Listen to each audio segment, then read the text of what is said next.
Welcome back to my channel, everyone. Alright, without further ado, let us dive straight into the recap of Tsukimichi, Moonlit Fantasy Part 26. Now, for those of you who may have forgotten, in the previous part, Makoto had faced a secret attack from Tomoki's subordinates before finally continuing his journey toward Laurel while bringing Iroha along. Now, let us continue to Part 26. The story begins on the outskirts of Canawi, at a time when the atmosphere is still quite quiet, and only light conversation can be heard from two people who are sitting and relaxing. They are Hokuto and Shi, two individuals who were sent by Mio to go ahead to Canawi City first. Hokuto stands out as a giant man over 2 meters tall, wearing mountain priest-style clothing. Meanwhile, sitting calmly on his shoulder is Shi, a small dark-skinned girl from the Forest Oni race, who looks around with great curiosity. The two of them do not come only to enjoy the scenery. Shi is assigned to gather rumors and important information according to Tomoe's orders, while Hokuto carries out Mio's mission to secure an inn in Canawi before the main group arrives. Meanwhile, far away from their location, Makoto is enjoying a peaceful night at the inn. After parting ways with Shugetsu's group, he spends his time doing light physical training and then soaking alone in a hot bath, trying to calm his mind after the previous incidents. The next morning is welcomed with a luxurious breakfast that combines Laurel and Japanese styles. Mio and Tomoe look very enthusiastic as they taste the unique dishes. The wise culinary culture from Japan has truly taken deep root in this country. However, that peace only lasts for a short time. As soon as they walk around the Mizuha shopping district, Makoto is suddenly struck by an intense feeling of dizziness. It is not because of illness, but because of the strange legacy left behind by the previous wise. Instead of entering a normal clothing store, they end up in what looks more like a giant cosplay shop.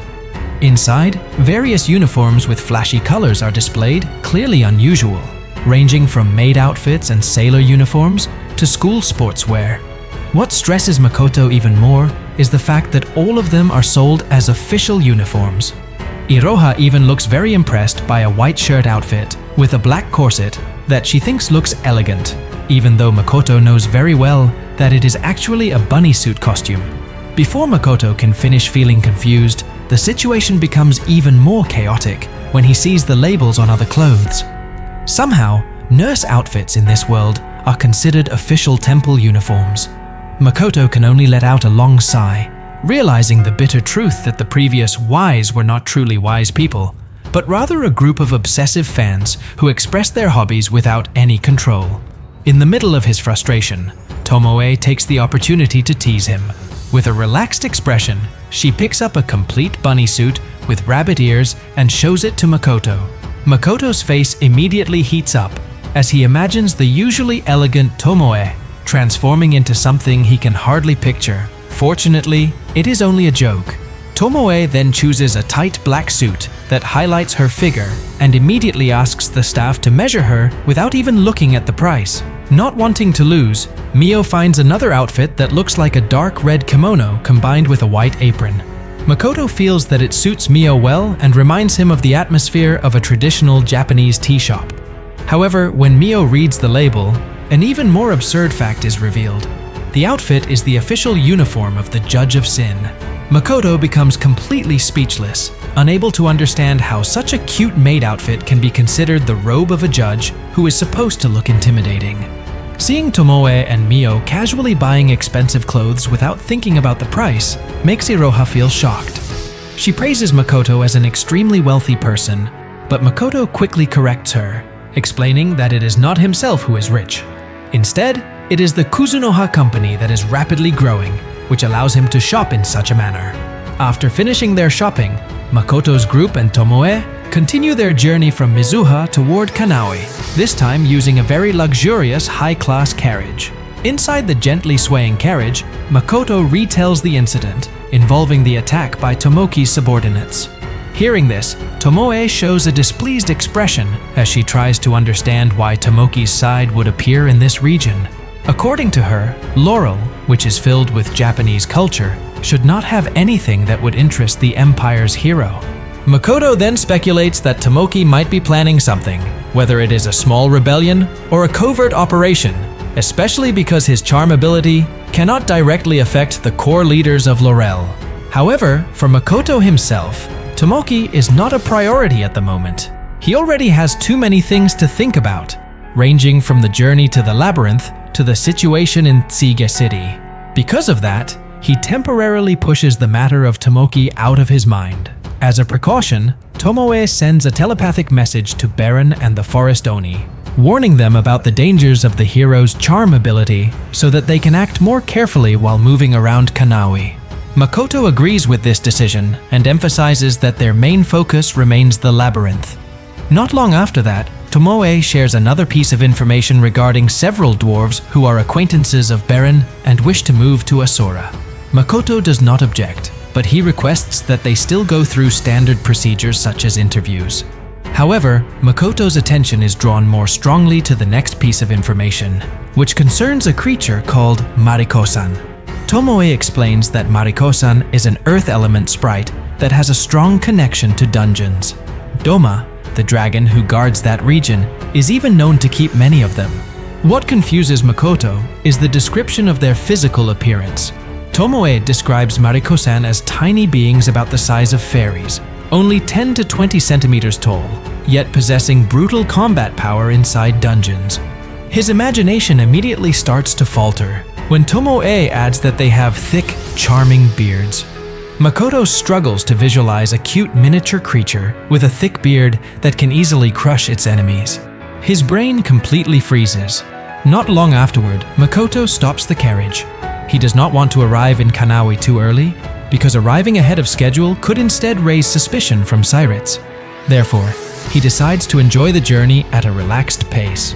Once they step out of the carriage, Mio immediately begins preparing supplies, while Makoto notices Iroha hesitantly approaching him. Eventually, Iroha gathers her courage and asks about their discussion regarding Doma and Mariko-san.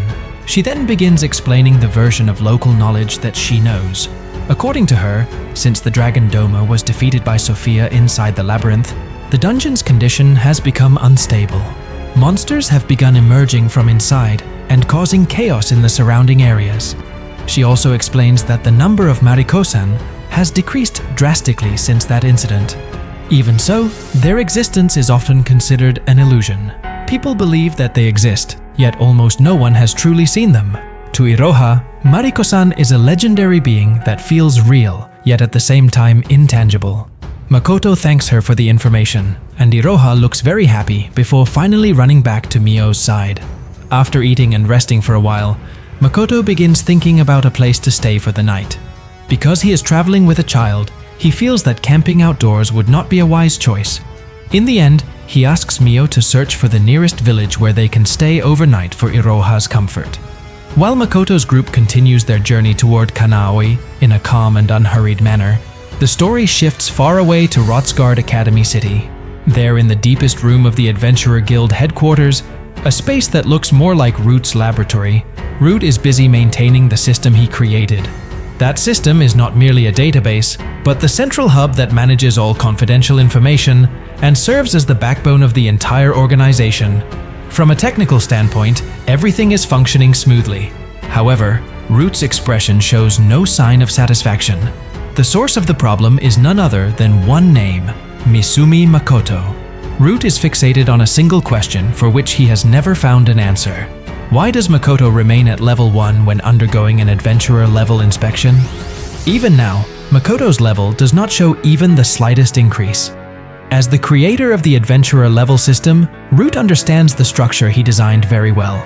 The lowest possible level is 1, and the highest level is 65,535, a number that no one has ever reached. Yet Makoto's existence is an absolute anomaly. No matter what Makoto does, his level never moves from the value of 1. Root eventually suspects that Makoto might have exceeded the maximum level that he designed, causing the system to recognize him as level 1 instead.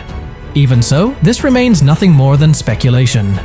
To Root, Makoto is a riddle that he cannot solve, even though the system itself is his own creation. Aside from the issue of levels, Root's system also records every title that an adventurer possesses. This is where another problem emerges. To Root, the list of titles held by Makoto has already reached an absurd level. There are titles such as Friend of the Moon God, Anti-Goddess Religion, Dragon Slayer, and several other titles related to god-tier entities. In short, Makoto does not merely possess many titles. Every one of those titles carries real buff effects that directly strengthen him. This is one of the main reasons why his power is so difficult to measure by normal standards. Among that collection of titles, there is one that makes Root shake his head the most: Possession of Bad Luck.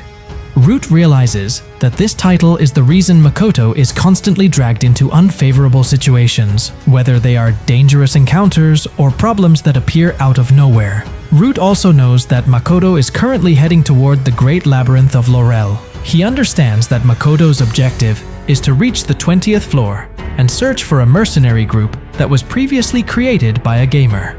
In theory, that journey should proceed safely without any major issues. However, whenever Makoto is involved, the theory of nothing should happen often turns into a disaster. With the title Possession of Bad Luck, even a chance as small as an atom to encounter a rare monster or a random tragedy can easily become reality. The problem is that Root cannot directly observe the potential chaos this time, because he must focus on restoring the damaged system. Even though his thoughts wander through countless possibilities, his main focus remains one thing: uncovering the exact reason why Makoto's level truly does not move from the value of 1. Meanwhile, on a fairly high hill, Makoto and his group gaze out at the vast expanse of Canawi. Tomoe and Mio are immediately captivated by the sight of the city. Tsige clearly cannot be compared to it, largely due to limitations in available land. Canawi has 2 layers of walls, with the outer wall appearing ordinary, while the inner wall towers high and stands firm. The irrigation system that channels river water into the city looks extremely well organized, clearly demonstrating how deeply the knowledge of the wise has influenced Laurel. To Makoto, Canawi feels far more alive compared to Mizuha, which almost feels like a parallel city themed entirely around Japan. Here, the blend of Japanese and Western culture feels much more natural, as if it has already merged seamlessly with the daily lives of its residents. Tomoe praises the elegance of the city, and Makoto agrees. He even feels that Canawi's city layout could become an important reference for the future development of Tsige. Therefore, in addition to focusing on the labyrinth, he is already determined to study this city in greater depth. Everything appears to be progressing smoothly. There is no interference from Tomoki's side, and their journey proceeds without any significant obstacles. However, while they are walking, Makoto suddenly feels heat coming from inside his pocket. When he checks it, his adventurer card feels warm, almost hot. Mio immediately suspects that Root must be doing something to the guild system connected to that card. Makoto understands what she means. Root is most likely investigating why his level refuses to increase. Iroha, who is curious, takes a look at the card and is shocked to learn that Makoto is only level 1. Even so, she quickly accepts it. To her, Makoto's level is not a serious issue, especially when considering the strength of the Kuzunoha members who stand on his side. Tomoe briefly feels tempted to show her own card to Iroha in order to add an extra surprise. However, Makoto immediately stops her before the situation can expand in an unnecessary direction. So, that is the recap of Part 26 from Tsukimichi, Moonlit Fantasy.